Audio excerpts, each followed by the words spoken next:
Hello and welcome to the Bald Watch Guy. Today we're talking about dive watches. Why do you ask? Well, quite simply, a lot of times I just get a question, hey, Bald Watch Guy, which watch should I buy? And I always ask a few questions, hey, you want something dressy, you want something sporty? And most of the times it comes down to a sport watch and preferably diver. It's probably the most popular model you can buy or type of watch because people know it. It's kind of a universal thing. People know what a submariner is, people know what a diver is. And then it comes down to budget.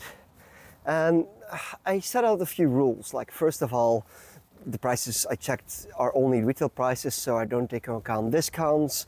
And looking at the prices of like a week ago, which was September 2024. So it's kind of up to date. Now I know you can find deals on Joma Shop, Chrono24, etc.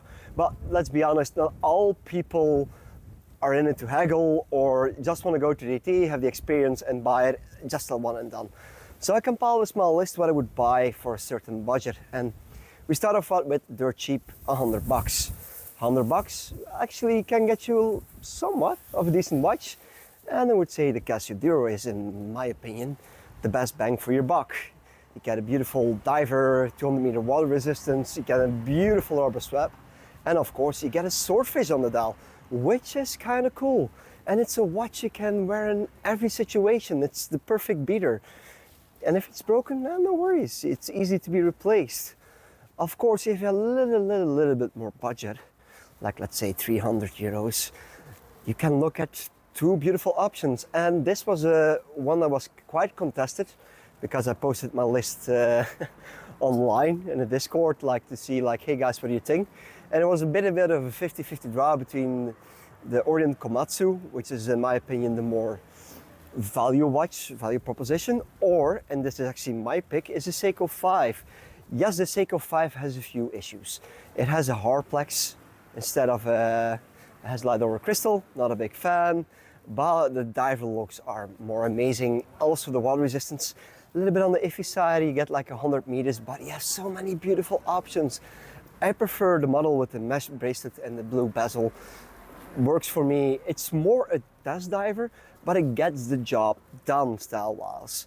And let's be honest, most of us are not diving.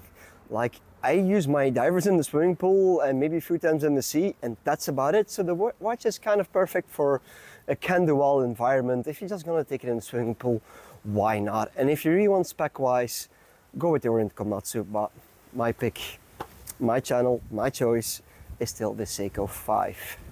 Now let's up the budget a little bit. Let's say $500. And $500, there are a few options. And yeah, I'm trying to speak to the mainstream buyer, to somebody who doesn't know watches, but still I'm going to recommend this one, and that's basically the Lorier Neptune. Now, as I mentioned in a previous video before, I love the Lorier Neptune. I want to get my hands on one. Unfortunately, one small problem, it's a US brand. They don't always have it in stock. You have to wait for the drops, but you get a very beautiful vintage inspired diver, which is kind of amazing. You get a Hazlight, you get a watch that's inspired by the Submariner, by the vintage Seamasters. You get a small, beautiful case, 39 millimeters, which is wearable for most people, even with a smaller wrist.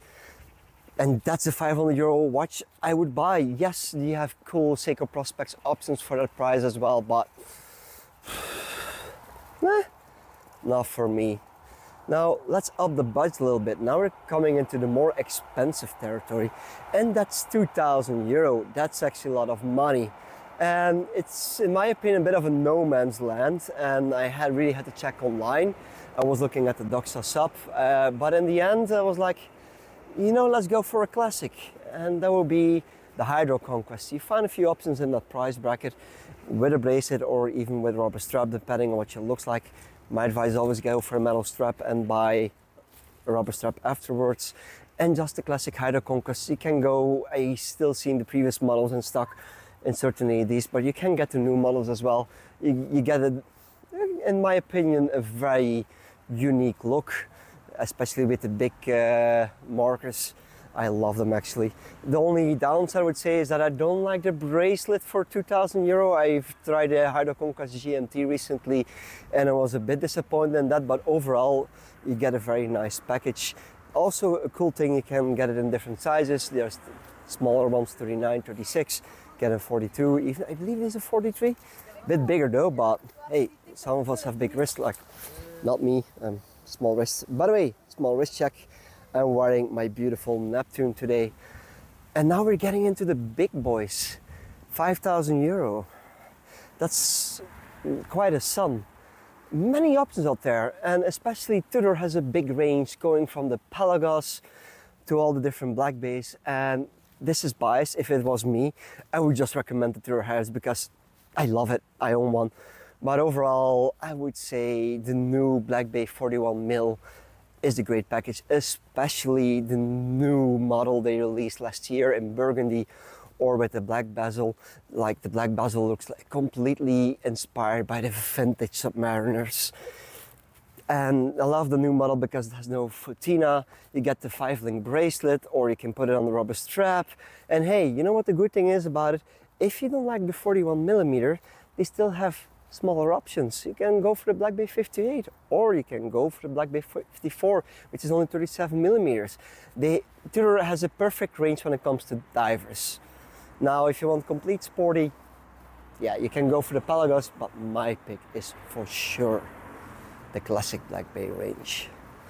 Now, next category, I actually had to invent a new price bracket because I wanted to jump to 10K immediately, but this list would not be complete without a 7K watch. And yes, it's a kind of a weird number because I needed to include the Seamaster SMP 300.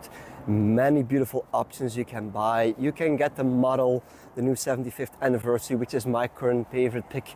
I love the different blue colors that have a different gradient. You can go for a classic white dial with a black bezel. You can go for the nice gray one. You can get a titanium one. So many cool models. Of course, titanium one is a little bit more expensive. You get the V escape valve. Now, I know most of us will not use it, and it's actually a feature I enjoy instead of hating it. Not all people are a fan of it, but if you like a one and done diver, the Seamaster is actually one of the ways to go. And then we come to 10K. Now, 10K is problematic because the watch I propose is the basic variant, and it's the Submariner No Date from Rolex, because it's the only one that's under 10K.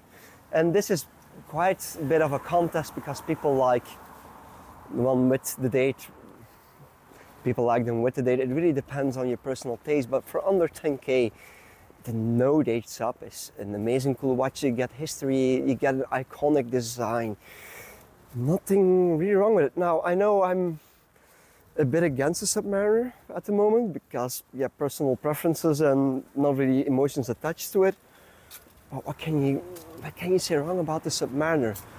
Like it's also like the Seamaster, a perfect one and done watch. You can wear it in most occasions, and it's a Rolex. Like nothing can go wrong with it, hopefully.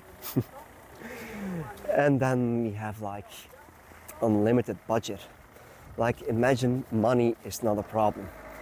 And then there's so many options. You could go for a Blancpain 50 Fathoms, but a little bit too big for most people. So I decided to go with the Patek Nautilus. No, that's a joke. Reason why: Patek Nautilus only has 30 meters water resistance, so it's kind of a bit useless as a diver. I wouldn't even go swimming with it. It's kind of sad they went that way. It is what it is. So, and in my opinion, I would go, and this is actually a watch I was not expecting to put on, is an Audemars Piguet Overseas. Now, it's not a design that speaks to me, but I've posed this question to a lot of people and they all came back, Audemars Piguet, Audemars Piguet, Audemars Piguet, Audemars Piguet.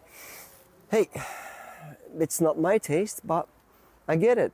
Like if you want to flex, if you want to go for it, get the Audemars Piguet Overseas. Many beautiful models. You can get them with gem set stones, you can get them in precious metals, you can even get them in steel. A lot of range of beautiful dials. And yeah, if you want to stand out of the crowd, get the Overseas. Anyways, guys, this was the Bald Watch Guy. Have a nice day.